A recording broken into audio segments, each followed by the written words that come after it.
territory of the ADF to disorganize them in one way or the other, if I may call it. And so this emanated from the mere fact that there were some bombings that took place in Kampala, especially by the suicide bombers that were linked to the ADF, Allied Democratic Forces, that are rebel forces that are fighting against the government of Uganda based in the Democratic Republic of Congo. And a number of people have referred to them as terrorist groups because report has that they are linked to the Al-Shabaab and also the ISIL. And so because of that, the UPDF are in Congo and they're making some progress. They're making a very big progress and also pushing the ADF out of their territory. A number of them surrendered, I must tell you. A number of them surrendered over the weekend. And that is a plus for the UPDF. We want to congratulate them. We want to be happy for them for securing the territory of Uganda. And this has brought in some kind of feeling amongst the Congolese citizens of the Democratic Republic of Congo, especially in Beni. In Beni, the Congolese citizens were seen throwing stones at the UN convoy, UN peacekeepers convoy. And for your information, the UN peacekeepers of Nepalese origin have been deployed in Congo, purported to be keeping peace for over 20 years, but there has never been peace in this eastern part of the Democratic Republic of Congo. They have virtually nothing or so little to show as far as peacekeeping in Congo is concerned. This is according to the citizens of the eastern Congo. And so they were seeing pelting stones at the convoy of the UN peacekeepers that were passing in the town of Beni. They blamed them for causing war instead of causing peace in that part of Democratic Republic of Congo. And well, this brings in a lot of issues, as far as a lot of questions, I must say, as far as peacekeeping mission in Africa is concerned. Can it only be UN to keep peace in Africa? Can't AU do the same? If you go to Somalia, you realize that the AU is doing a tremendous job with the Burundian and also Ugandan peacekeepers helping in keeping peace in Somalia. There is relative peace, if I may say, if it is not in totality, but there is progress. There is a visible change that you can see in Somalia. So the same is not happening in Congo, according to the citizens, and that is why they were seen pelting stones at the UN peacekeeping, troops convoy that was passing in Beni, a town in Democratic Republic of Congo, and that brings in a lot of questions as far as the peacekeeping mission is concerned. A lot of bookmakers previously had said, are the UN peacekeepers actually keeping peace? Or on the other side, they are doing the opposite. If you realize, you know that a lot of gold mining takes place in areas where the UN peacekeepers are. And so who takes this gold out of Congo? Who benefits from this gold? In France, if you may remember that France has the biggest, if not the largest, reserve of gold, but they are never a gold mining country. This is what is happening. This is the truth. It is the truth. And so it brings in the question of the role of France, the role of America, the role of UK in peacekeeping in Africa. Look at diamond reserves, diamond exploitation in Congo.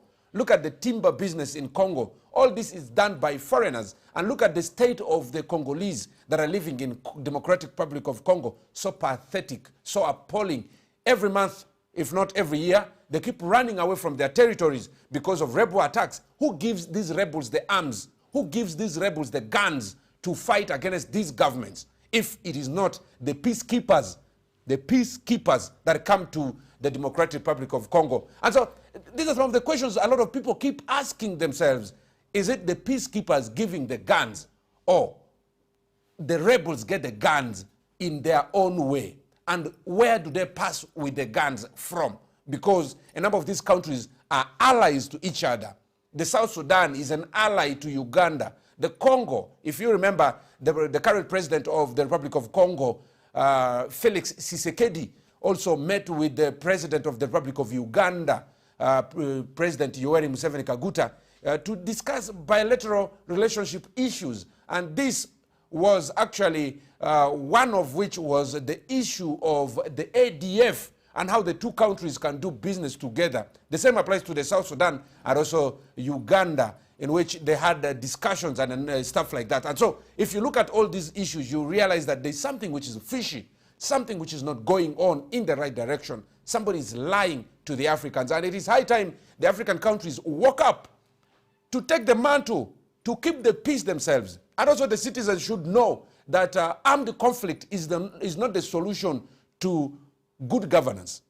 Armed conflict can never in any way be the solution to good governance. In any society where we live now, it is 21st century, we are going to the 22nd century. And what does this mean? Does it mean that we need to still keep carrying guns to overthrow a government? It doesn't work like that. It doesn't work like that anymore, I repeat. And so we should be able to look at other avenues of, changing government. And you should know the people that pretend to be your allies now will also be able to arm, your opponent in future when you take over power. And so we should be able to take a very good account of that as people of this country. That is basically my advice on this. And we're bringing a number of issues up to speed. And for your information, around the March of this year, 2021, if you can remember, here in Arua, there was a situation that occurred. The whole country was awash with the story of a stolen government ambulance. If you remember, Western Nile TV ran stories of the stolen ambulance. Even the national media houses, though they waited for quite some time, after a month and stuff like that, until they were tickled to run this story of the stolen ambulance. Well, for your information, around March 2021, an ambulance belonging to the government of the Republic of Uganda that was deployed to be working under Arua Regional Referral Hospital was stolen from the hospital premises and taken to a unknown destination. The security guards feigned ignorance. The hospital director was not in the know. The drivers said they had no idea whatsoever. Even the people working on the hospital compound had no idea. How did they realize that the hospital ambulance was gone?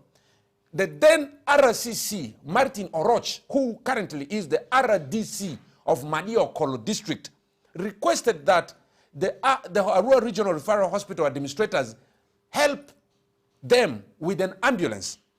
And so, in the process, they looked for the ambulance in vain. If you can remember, around that same period of time, there was mob action against the Uganda Revenue Authority law enforcers in Aivu East, around Aroi, because they knocked, a smuggler, and so the local communities rose up and beat up a soldier who was enforcing, revenue collection on the track of Uganda Revenue Authority. And so when they were beaten, the RCC requested the Arua Hospital to give them the ambulance to go and ferry these soldiers from where they were beaten to the hospital.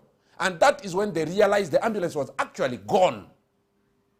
And they woke up from their slumber and started looking for the ambulance. Some arrests were made. Even the security guards were arrested, but there was no proper lead to this. And a number of people rose up, and even some social media influencers like Michael. Yes, there's a gentleman called Michael.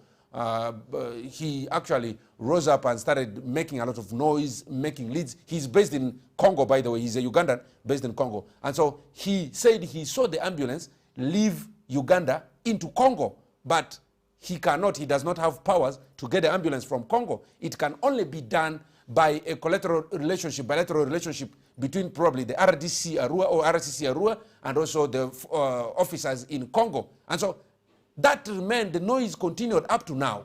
Just recently, the investigations were going on, and the police made a lead, and only to realize that the hospital staff were involved in the stealing or the theft of this ambulance. 5 of them have been arrested. One is actually the in charge of the dental clinic of Arua Hospital. That's according to the police, according to the stories that we read on the Uganda Radio Network, also on the Observer. He's called Dr. Dennis Ochatre. He according to them, is one of the suspects, actually the lead, who was involved in the stealing of this hospital ambulance. So bad, so bad. And so, according to him, he says they thought the government of Uganda was changing.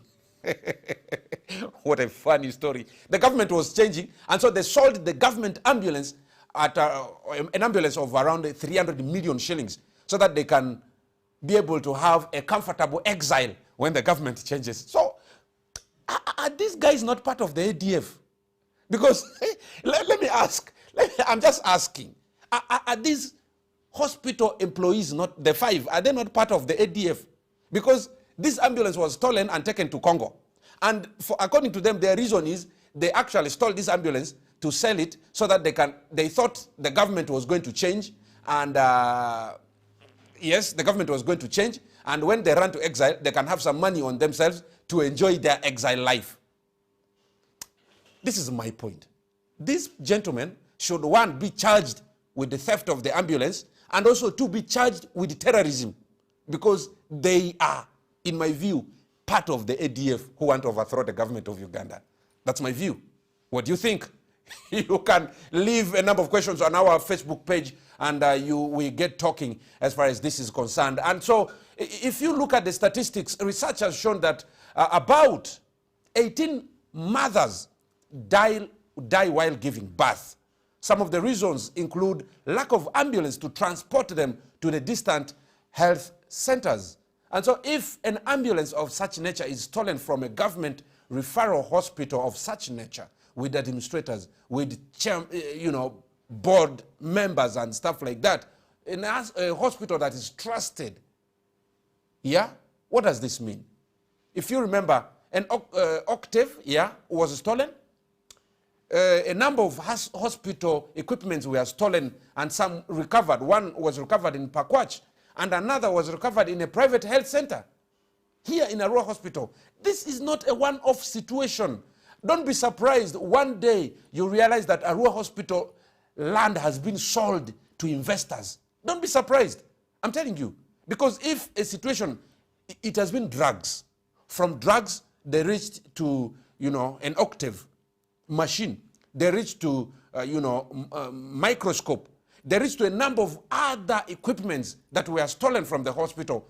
And then the last nail was the ambulance. And after the ambulance, what next?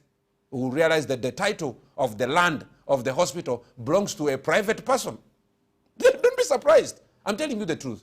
And so these are some of the issues that are eating up this government. These are issues that are eating up the health system. And so at the same time, if you can remember, the health workers, doctors to be specific, were on strike because they wanted an increment on their salary. And so they had to sit down with the president of this country and to have a discussion on this until they called off the strike and stuff like that. So where does this put the health of the citizens of the country? Because it is that we are supposed to get free health service from the hospital, but are we getting the free health service anyway? That is the question for another day. Let's take a break. We shall be coming right back to have more discussion on issues surrounding us. Being a Tuesday, and a number of issues keep coming through. It is the 7th of December 2021. Kokoliriko live on West Nile TV. You can go to Booth Collections at Concord Building, room C311, so that you get dressed and you dress well. Good morning. Let's take a break.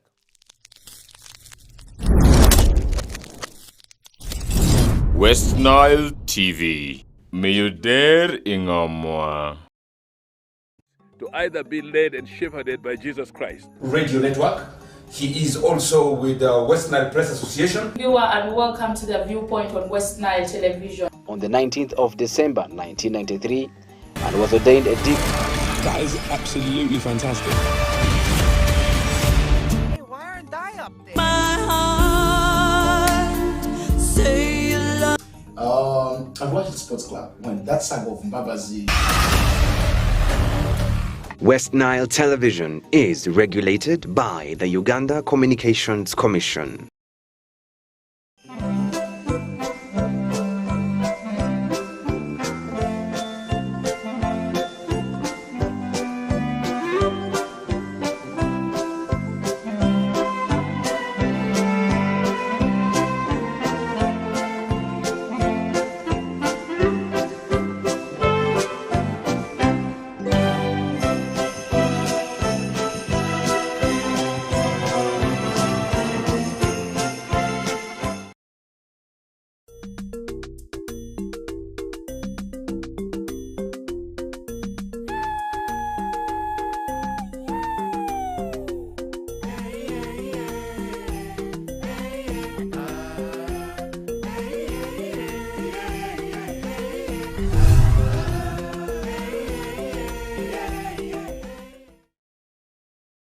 to either be led and shepherded by Jesus Christ. Radio Network.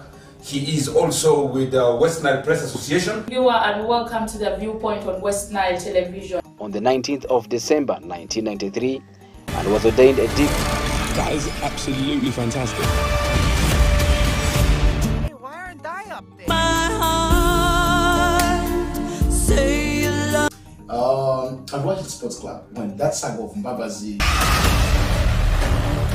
West Nile Television is regulated by the Uganda Communications Commission.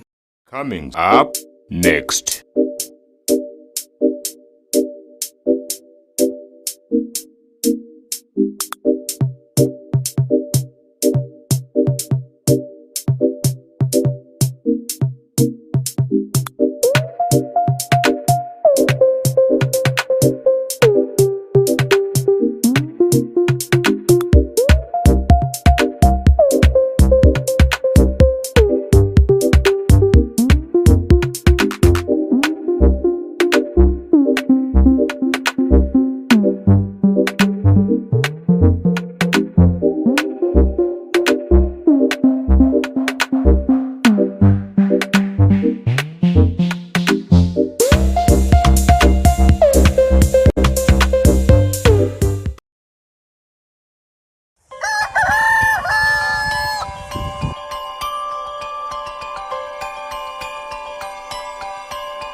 Well, we come back from that break. It is Kokoliriko live on West Nile TV. My name is Opingo P. Yusuf Andabati, and a number of stories are actually making round as far as this day is concerned. And as a parent, I want to ask you this day, how prepared are you for the opening of the school? Because the plan is underway to reopen schools.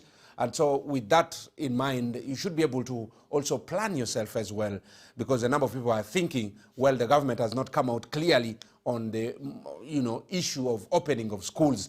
And so with this, we want to ask you to, as a parent, be very prepared, because who knows, by January or February, schools may open. And so I know a number of people are thinking about the festive season. A number of people are thinking about the Christmas season, Christmas, New Year, and stuff like that. And so what about after that? Yeah, we should be able to plan better, because Christmas will always come and go. But for the last 2 years, we've never had our children in school. For me, I think the most important bit is to be able to have these children get back to school, and how ready are we, and the manner in which they are going to get to school.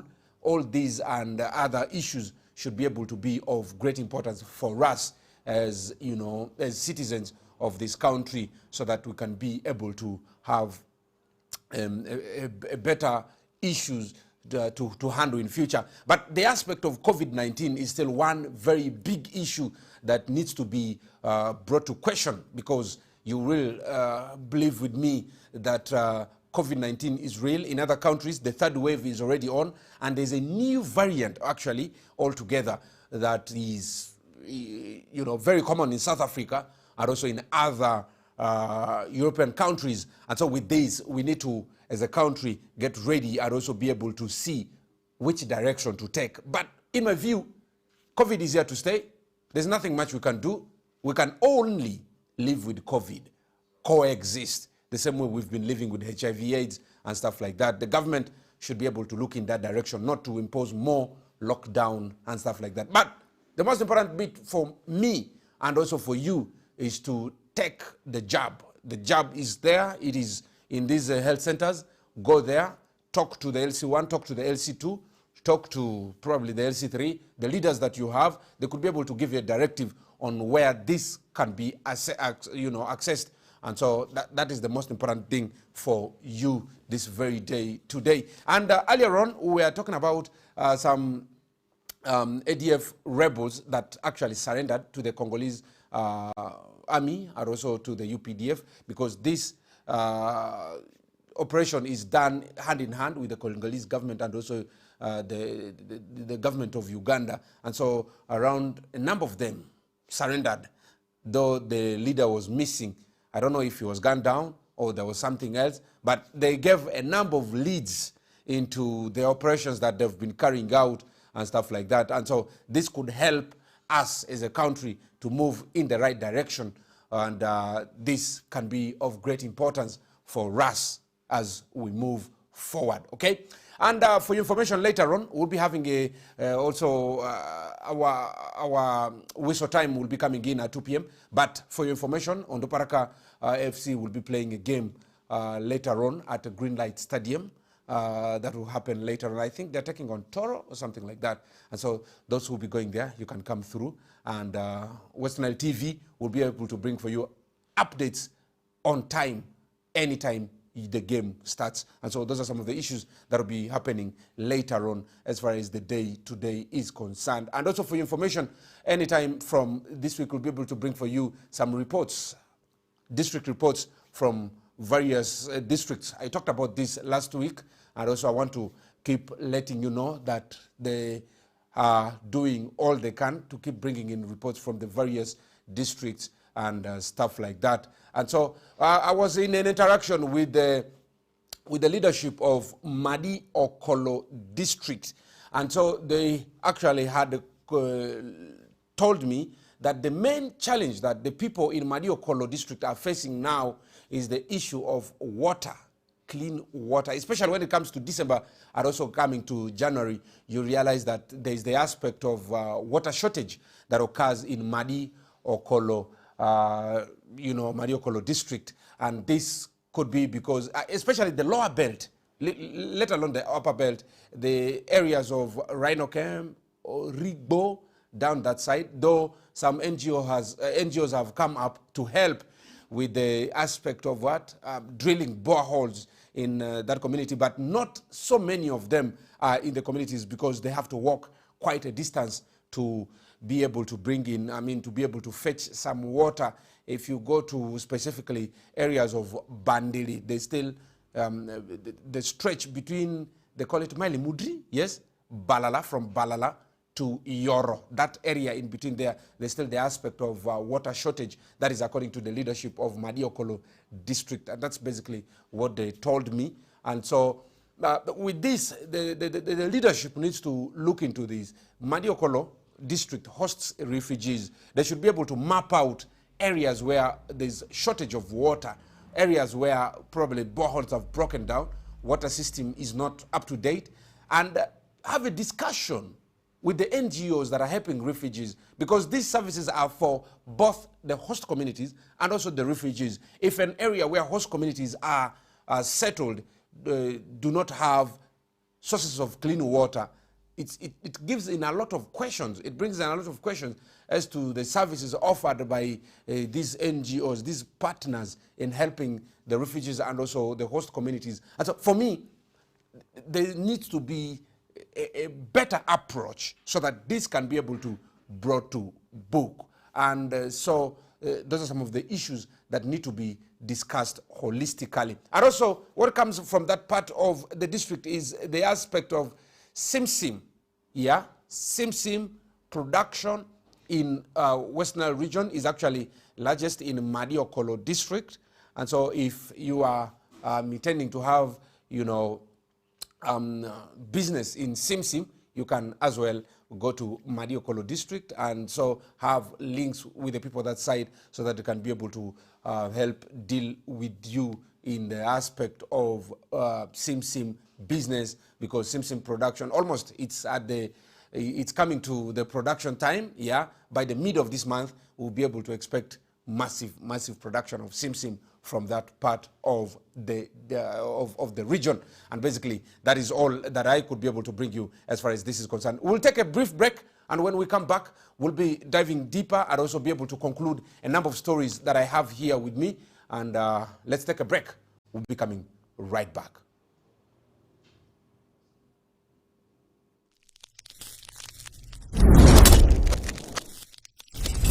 West Nile TV. May you dare ingamwa. To either be led and shepherded by Jesus Christ. Radio Network.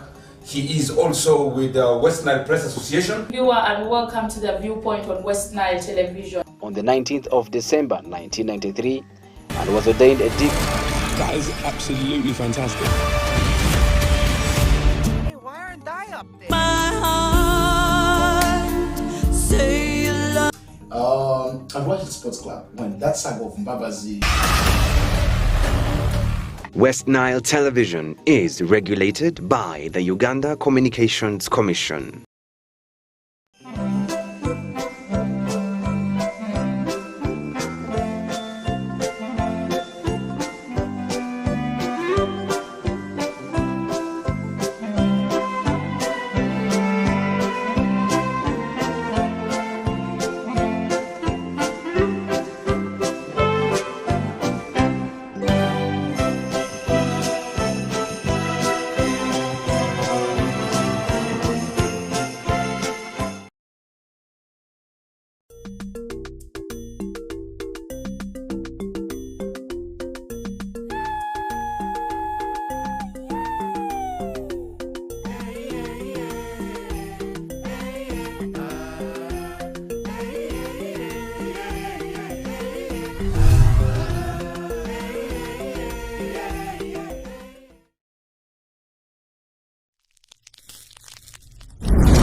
West Nile TV. May you dare ingamwa.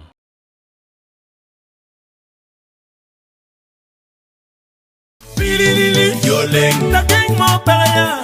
Yoleng, mano cara cara. Yoleng, alawa yawo. Yoleng, mano wara wara. Yoleng, nothing more better.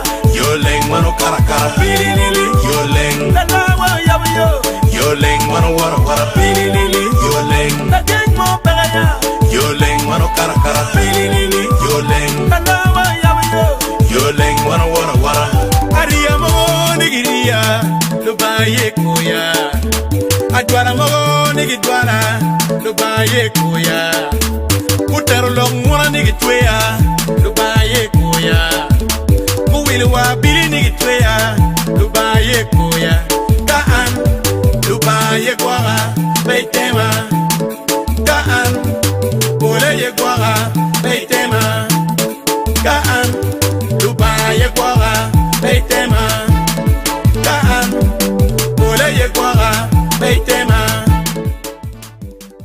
I am your host Daisy Kajik. I'll be hosting a new show every Sunday from 9 to 11. Don't change your dial. We shall be praying with you. We shall be Worshipping together with you. We shall be sharing stories and testimonies. We shall be dancing together with you. We shall be reading the word, and we shall be praying together with you. All that on West Nile TV live at 9 from 11.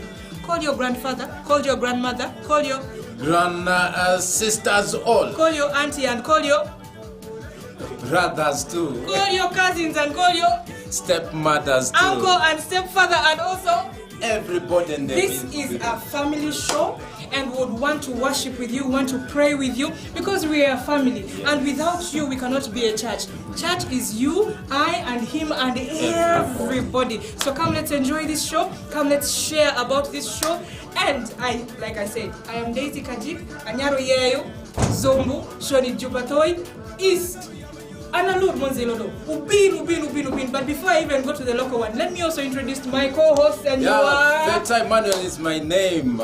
I'm very grateful to invite you for this lovely show coming your way every Sundays that you don't have to miss. I'm called Mva Kwari Marimvai, the prince of the clan. Thank you so much. Always tuned to West Nile TV. And before you even go away, we have our very own VDJ. A VDJ. And she's... My name is DJ Simon. Not autograph. I'm the youngest DJ in Arua and the female youngest DJ in Arua. Yes, he is. West Nile TV. Miyuder ingomwa.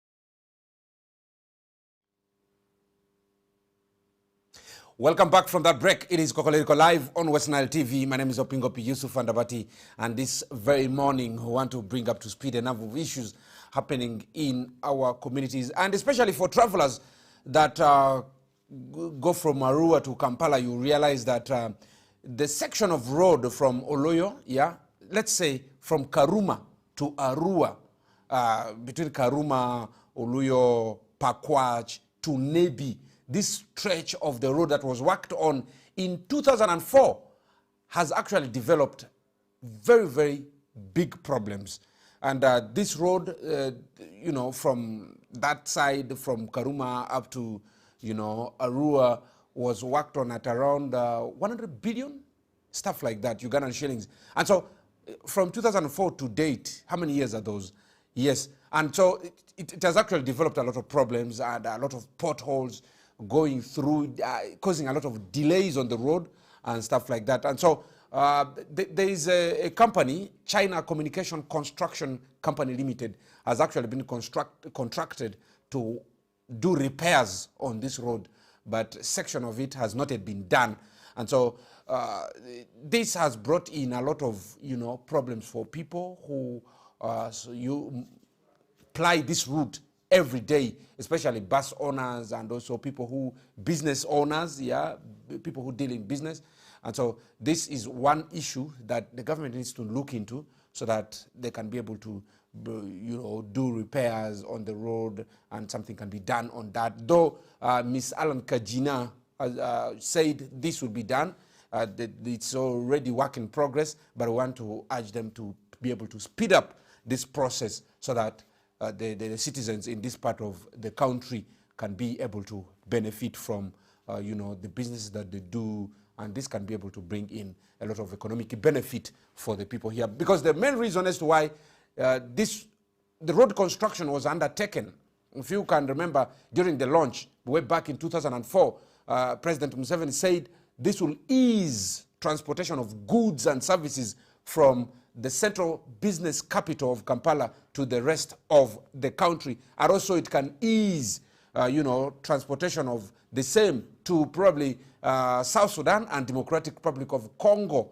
for those who do business across borders. And so this has, in a way, been hampered a little bit with these kind of damages caused on the road. And so there's also a plan by the government to construct the stretch of road. It's a border road from Vora border to that side of Paida. Yes, to that side of Paida. That plan is also underway, but it has not been included in this financial year's budget. And so the plan is not for this financial year. But we do hope that it can be handled in the next financial year and also before the 2026 general elections. We hope that this can be handled because there's a need actually for it, because along the border there's a lot of business prospect, especially for this region. And so if this can be done, that will be a plus. And also there was a plan to work on the road from Koboko, Yumbe, to Moyo that goes up to the other border of South Sudan, that side up to Ajumani, I must say. And so this plan hasn't ticked off. Though meetings were held with the landlords, with the affected persons in Yumbe district. I managed to attend one of the meetings back then. That was in 2020 and also 2019, around that period. Some meetings were held, but up to now, what has gone on, nobody knows, because the road that has been worked on has been by the district, by UNRWA.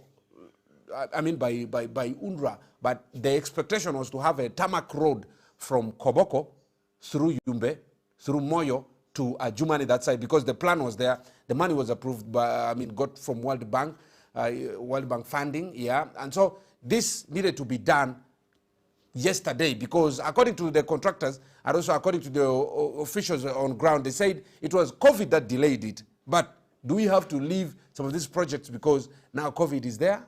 Well, we accepted back then, but now people are getting the jobs. You need to do that so that these road projects can be able to continue in the most appropriate manner possible, so that businesses can be enhanced, people's livelihoods can be enhanced, and this brings in a lot of issues to do with the trading, yeah, and it eases trading in our area, and so that should be taken into account.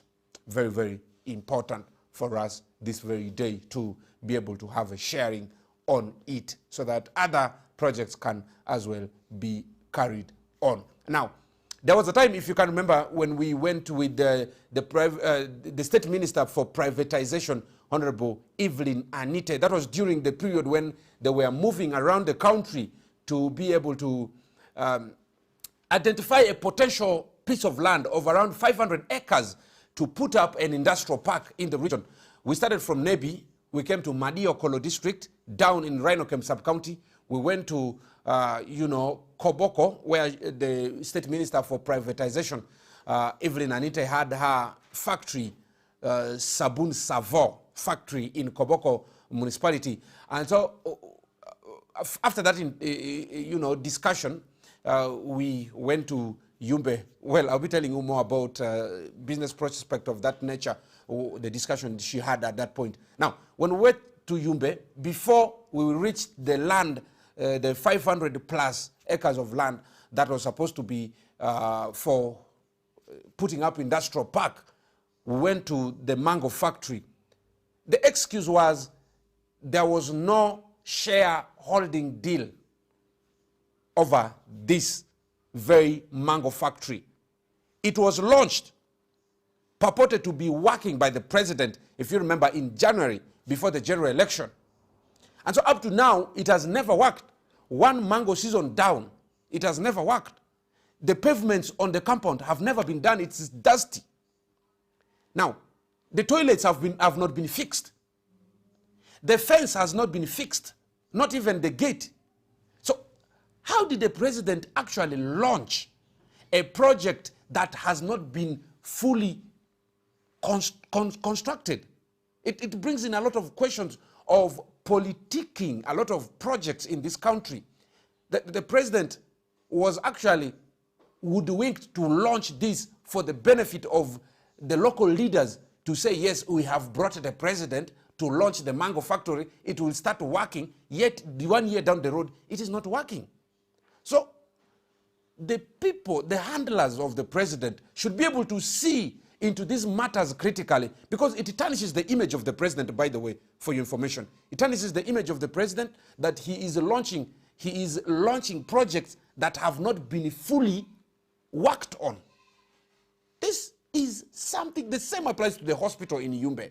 And so, for me, the president needs to be very clear on this, especially the people who work with the president. They need to help the president. They need to be the fourth eye, the third eye of the president, to see that, well, these greedy people are trying to do this in their favor. So the president should be able to question some of these things. One, the project was not fully constructed. Like I said, the pavements are not worked on. Well, the machines have been installed, but other machines are not yet on ground. I was there personally. And so there was only one worker in this mango factory. And so another year will go, another year will come through, and so they will start singing and dancing to the same tune, not giving the right information to, especially the would-be beneficiaries, the mango farmers, because there's a cooperative that has been instituted already. Now, the remaining thing is also for this cooperative to be shareholders in this mango factory, because this mango factory, the process emanated from Makerere University, if you can remember. And so there's some percentage, 21%, and then there's a 5%, which is supposed to be for the farmers and stuff like that. And so these are some of the technicalities that are on ground. And so if, in my view, you want the president to launch something, to say, yes, this project has been launched, it is working now, it needs to be at 99, if not 100% performance. That's my view. That's my view. So that the people can be, the ultimate beneficiaries of these projects are not the few. It is the majority mango farmers. It is the women who, gather these mangoes to take to the market. And every mango season, a lot of mango gets wasted in Yumbe district. And so that factory, in one way or the other, has become a white elephant in Lodonga sub-county. And so for me, I think something needs to be done. What happens now? The biggest question is, what happens off season?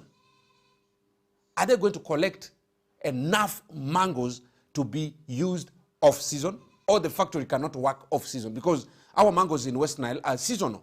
As we talk, there are no mangoes. Yeah, we depend on nature for making these mangoes. The land in Lodonga is not even enough for them to be able to do probably a greenhouse mango production, mango farming. If, for me, that would be my view. Technology is increasing. Gone are the days when we depend solemnly on nature alone. They could do greenhouse farming or probably other, borrow from Israel. Yeah, they could borrow from Israel and see how they do mango production, onion production, they do orange production all year round. How do they do it that way? Yeah, so that this can be some case study that can be implemented down here, and these mango factories can be operational. But the major problem now comes to power. It was launched, but there's no stable source of power. We have been relying on Wenreko. They have done their part until Electroma came through and started what? Helping them to do a number of supplies in the region. But it is not enough. If you ask an inhabitant of Warua City now, how has power supply been in the last 24 hours, they will first insult you before they tell you the truth. I'm telling you, it's not been very frequent. It's been very irregular. And so those are some of the questions when the government is thinking about, investors are thinking about bringing in factory to West Nile region. They should be able to know we are not connected to the national grid. And that hampers the production of the products they want to, process in these factories. And so that is something that we need to also look at. When we went to Honorable Anita Evelyn's factory, she personally said her biggest challenge is lack of stable power. She spends a lot of money buying fuel to generate, to generate that generator, to generate power from the generator of the factory. And so with this, even the whole state minister complaining that we are not connected to the national grid, something needs to be done. I think the aspect of, if you can remember some time ago, somebody said when they said, can West Nile, the president asked one of the officials in the energy ministry that what is the carrying capacity, what is the consumption capacity of the people of West Nile for connection to the national grid? Because the president always says there's excess power. The surplus of power is produced from the various power stations in this country. So what is the possibility of the connectivity of West Nile people to the national grid? I hear the official, it was a hearsay, I don't know how far true it is, I hear the official said that we do not have the capacity to consume a lot of power, so connecting West Nile region to the national grid is not a good business. We'll take a break, and Kokoliriko will come to an end, and that is it. And so probably maybe before we take a break and we call it a day, because there was the aspect of the registration of some NGOs. And so up to now, a number of them are crying foul, saying they have been deregistered, they have followed the protocol and stuff. But according to the NGO Bureau, they said some of the NGOs are not fit enough to be allowed to continue operating in this country. One of which was lawyer Nicholas Opio's NGO. And so he had actually gone to court to challenge this. and stuff like that. I don't know how far it is he has gone with the case, but a number of NGOs, up to 53, if not 51, have lost count of the number of the NGOs that were not allowed to operate in this country. And so they're doing their routine checks and balances. For me, I agree, the NGO Bureau. But how sincere is the checks and balances that they were doing in coming up with the list of NGOs to operate and not to operate? And so they needed to get back to the drawing board, because a number of these NGOs actually help the citizenry. They help the local communities. They help, people get a lot of information, yeah? Not only information, get service delivery. Because if you look at it as of now, a number of these doctors go on strike. Who comes in to give the citizenry the rightful information on how things are supposed to be done? Most times it is the civil society, the NGO leaders. And so they help in, sensitize the community on issues of, diseases, issues of good governance. Maybe that's where the problem is. Issues of good governance and how good governance is supposed to be. Did they fall short? Did they fall off track with the government because of that? I do not know. Well, that is another question for another day. We'll leave it at that. We'll go off and say, have a blessed day. It is Kokoliriko Live on West Nile TV. My name is Opingopi Yusuf Andabati, and I do hope that you can be able to enjoy your Tuesday. And the story of the stolen ambulance is still on. I must remind you, once again, we talked about it, but 5 suspects so far have been arrested. I'm talking about the Arua Regional Referral Hospital. Who are the suspects? Staff of the hospital. Well, some have confessed, yes, that they did it. So they are guilty. They are not just suspects. Though it is supposed to be the court of law to pronounce them guilty, but because they said, yes, they did it, I think for me, it is business gone wrong. Maybe the final seller did not give them their cut. God bless you. Enjoy the rest of the day. My name is Opingopi Yusuf Andabati, and you can go to Booth Collections at Concord Building, room C311. You get dressed, and you dress well. Be blessed, and enjoy your day.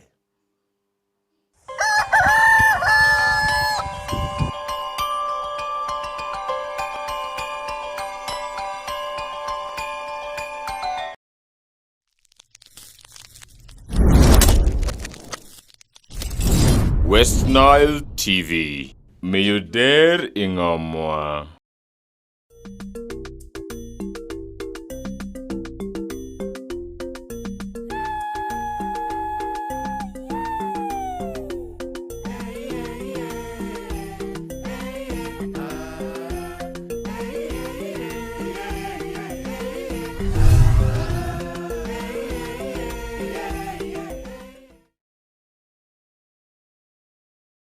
Coming up next.